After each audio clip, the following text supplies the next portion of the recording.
या पृथ्वीवरील सर्वात बुद्धिमान व्यक्ती अल्बर्ट आइन्स्टाईन जेव्हा मेले होते, तेव्हा त्यांच्या मेंदूच्या मागे सगळेच पडले होते, की हा व्यक्ती ज्याने सायन्सचा पूर्ण गेमच चेंज करून टाकला. त्याच्या मेंदूत नेमकं काय असे वेगळे होते, त्यामुळे ते जेनियस होते. तर त्यांच्या मरणानंतर जो पोस्टमॉर्टम करतात, ती करण्याची गव्हर्नमेंट कडून संधी भेटली एका लकी डॉक्टरला. त्यांचे नाव होते थॉमस टोल्स.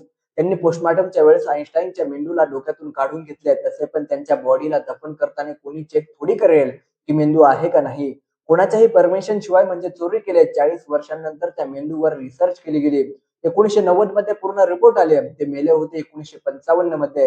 रिपोर्ट मध्ये माहित झाले की त्यांचा मेंदू असिमेट्रिकल होता. तुमचा मेंदू जर घेतला, त्याला जर मधून कट केले, तर दोन्ही साईडची साईज बरोबर असेल, वेगवेगळी नसेल. परंतु आइन्स्टाईनच्या डाव्या बाजूच्या मेंदूची साईज थोडी मोठी होती, ज्यामुळे त्यांच्या मेंदूत जिनियस थॉट्स आपोआप येत होते. तसेच त्यांचे आयपीएस मोठे होते, म्हणजेच तो पार्ट जो मॅथला कंट्रोल करतो. तिसरी गोष्ट, त्यांचे समोरील मेंदू मोठे होते, त्यामुळे त्यांचे फोकस खूप फास्ट होते.